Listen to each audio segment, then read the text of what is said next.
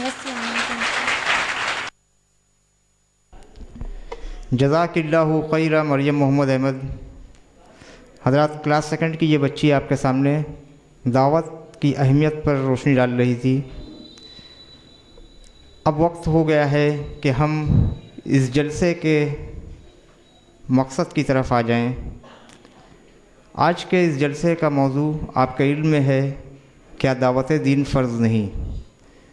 दावत दीन वो फरीज़ा है जो अल्लाह के रसूल सल्लल्लाहु अलैहि वसल्लम ने हम मुसलमानों पर बग़ैर इस बात की तफरीक के कि कोई शख्स अमीर है या गरीब, कोई हाकिम है या महकूम, कोई आलिम है या अनपढ़, हर शख्स पर ये ज़िम्मेदारी आयद की।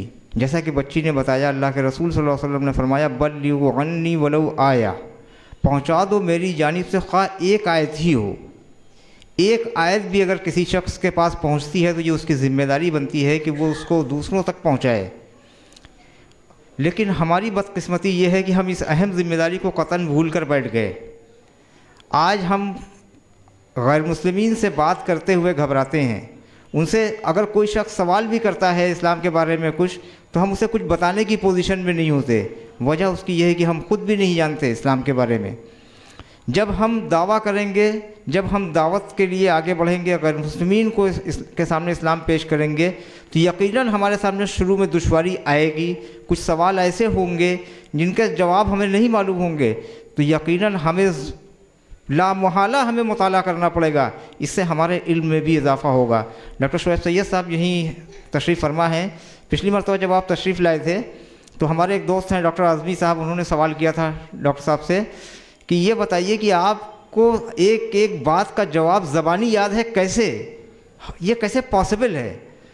तो डॉक्टर साहब ने फरमाया कि शुरू में परेशानी होती, शुरू में मैं भी यही समझता था कि ये कैसे कर सकते हैं हम ये काम, लेकिन जब रफ्ता रफ्ता काम शुरू किया, परेशानी आई, सवाल आए सामने, लोगों ने क्रॉस क्वेश्चन किए, जवाब नहीं बन पड़ा, आके तलाश किया किताबों में, लोगों से दरियाफ़्त किया, उलमा से दरियाफ़्त किया, रफ्ता रफ्ता एक सवाल फिर ऐसा होता है कि कई बार, 2 बार, 3 बार, 4 बार, 10 बार रिपीट होता जाता है, तो वो खुद ब खुद अपने आप लर्न हो जाता है और हर बात का जवाब खुद ब खुद आगे आ जाता है, ज़बान पर रखा होता है जवाब।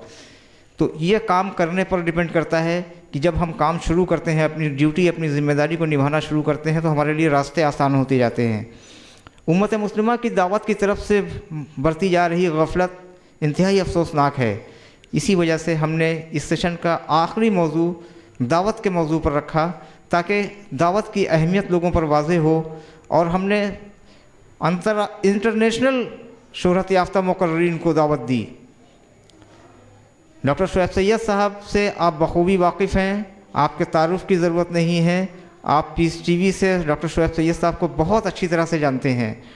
डॉक्टर शुएब सैयद साहब पेशे से मेडिकल डॉक्टर हैं, लेकिन आपने दावत हक़ के लिए, खिदमत दीन के लिए अपना पेशा छोड़ दिया और फिर अपनी सारी ज़िंदगी खिदमत इस्लाम में लगा दी। डॉक्टर शुएब सैयद साहब क्रिश्चियनिटी के स्पेशलिस्ट हैं। क्रिश्चियंस को दावा करने के लिए डॉक्टर शुएब सैयद साहब स्पेशलिस्ट हैं। मैंने आपका एक वर्कशॉप किया है दिल्ली में, 3 दिन का वर्कशॉप, जिसमें डॉक्टर साहब ने सुबह 9 बजे से लेकर रात तक नमाज के वक्फे के अलावा फुल टाइम क्लास लेते रहे 3 दिन, और क्रिश्चियनिटी की वो बारीक बातें बताई हैं स्टूडेंट्स को जो कभी हम सोच भी नहीं सकते थे कि इतनी चीज़ें क्रिश्चियनिटी में, इतने लूप होल्स होंगे। तो क्रिश्चियनिटी की ख़ास बातें हैं, क्रिश्चियनिटी के लूप होल्स, क्रिश्चियनिटी बाइबल के लूप होल्स डॉक्टर साहब ने बहुत वाज़े करके बताए। पूरी हिस्ट्री आपको याद है। और आप जब वो वर्कशॉप करने आए थे तो 2 बड़े बड़े सूटकेस में किताबें भर कर लाए थे। 2 बड़े सूटकेस में, काफ़ी बड़े वज़नी सूटकेस, और एक एक किताब दिखाते थे कि देखिए ये किताब, ये बाइबल, ये फ़लाँ सेक्ट की बाइबल, ये फ़लाँ सेक्ट की बाइबल। हम इस बात का रोना रोते हैं कि साहब हमारे वहाँ बहुत सारे सेक्ट हैं। ऐसा नहीं है, सभी जगह सेक्ट हैं। फ़र्क सिर्फ इतना है कि हम हर सेक्ट वाले एक दूसरे की टांग खींचने में लगे रहते हैं, जबकि उनके वहाँ ऐसा नहीं है। वो सब अपने आप को क्रिश्चियन कहते हैं। उनके वहाँ तो किताबें अलग हैं। हमारी तो अल्लाह का शुक्र है, कुरान करीम एक किताब है। हमारी किताब एक, हमारा रसूल एक, हमारा ईमान एक। फिर भी हम मुत्तहिद नहीं हैं। उनके पास अलग अलग बाइबिल हैं, मुख्तलिफ़ तरह की बाइबिल्स हैं, लेकिन वो मुत्तहिद हैं। पूरी क्रिश्चियन दुनिया मुत्तहिद नज़र आती है। आप देखिए, आप बाहर से आपको नहीं पता चलेगा कितने सेक्ट होंगे। आप कितने सेक्ट जानते हैं क्रिश्चियन में? दो से ज़्यादा सेक्ट जानते ही नहीं लोग। डॉक्टर शुएब सैयद साहब ने जिस वक्त बताया तो हैरान रह गए हम लोग कि इतने सेक्ट क्रिश्चियनिटी में हैं। खैर, बहरहाल मैं बग़ैर किसी तमहीद के डॉक्टर शुएब सैयद साहब के तारुफ़ की ज़रूरत नहीं है। मैं मुअद्दबाना दरख्वास्त करता हूँ डॉक्टर शुएब सैयद साहब से कि अज़राए करम हमें ख़िताब फरमाएँ और दावा की अहमियत कितनी है और वो हमारे ऊपर किस हद तक फ़र्ज़ है, इसकी वजाहत हमारे सामने करें, ताकि हमारे अंदर गैर मुस्लिमीन के सामने इस्लाम की दावत पेश करने का जज्बा पैदा हो। डॉक्टर शुएब सैयद साहब। अल्हम्दुलिल्लाह वस्सलातु वस्सलाम अला रसूलिल्लाह व अला आलिहि व सहाबिहि अजमईन। फ़अऊज़ु बिल्लाहि मिनश शैतानिर रजीम। बिस्मिल्लाहिर रहमानिर रहीम। वल अस्र इन्नल इंसान लफ़ी खुस्र इल्लल्लज़ीना आमनू व अमिलुस सालिहात व तवासौ बिल हक़ व तवासौ बिस्सब्र। रब्बि इश्रह ली सदरी व यस्सिर ली अमरी वहलुल उक़दतम मिन लिसानी यफ़क़हू क़ौली। मोहतरम सदर साहब, अज़ीज़ भाइयों बहनों, बुज़ुर्ग दोस्तों, उलमा कराम, पर्दा नशीं माँ बहनें, अस्सलामु अलैकुम व रहमतुल्लाहि व बरकातुहू। जैसे तकरीर का उन्वान आपके सामने ऐलान हुआ, क्या दावत दीन फ़र्ज़ नहीं? और इस मुनासिबत से मैंने एक सूरत कुरान मजीद की तिलावत फरमाई और ये सूरतुल अस्र 103 नंबर की सूरत है कुरान में, जिसके ताल्लुक़ से इमाम शाफ़ी रहमतुल्लाह अलैह कहते हैं कि अगर ये सूरत सिर्फ नाजिल हुई होती और कुछ नहीं नाजिल हुआ होता तो ये हिदायत के लिए, इंसान के लिए काफ़ी है। ये इतनी जामे तरीन सूरह है सूरतुल अस्र। अल्लाह सुब्हानहू व तआला इस सूरे में हमारी नजात कैसे मुमकिन है उसका फॉर्मूला देता है। ईसाई हजरात अक्सर ये कहते हुए सुनते हैं कि वे ऑफ साल्वेशन, नजात का ज़रिया, नजात कैसे हासिल हो तुम्हारे मज़हब में नहीं है, हमारे मज़हब में है। कैसे साल्वेशन मिलता है, कैसे नजात मिलती है।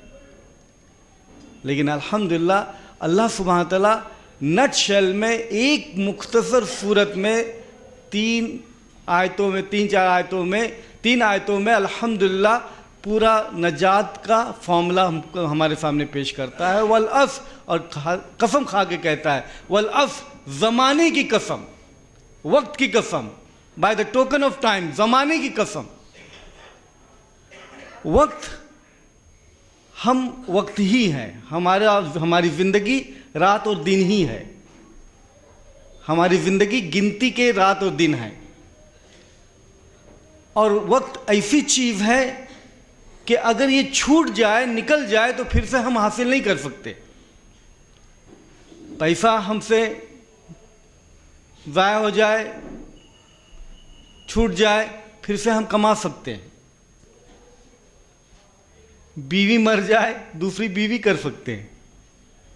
लेकिन वक्त अगर हमसे छूट जाए, मिस हो जाए, तो हम उसको कब वापस हरगिज़ नहीं पा सकते। अल्लाह सुब्हानहू तआला ज़माने की कसम खा के कहता है इन्नल इंसान लफ़ी खुस्र, के सारी इंसानियत खसारे में है, नुकसान में है। टोटल इंसानियत, सारी इंसानियत इन्नल इंसान लफ़ी खुस्र, खसारे में है, नुकसान में है। लेकिन फिर एक्सेप्शंस पैदा करता है।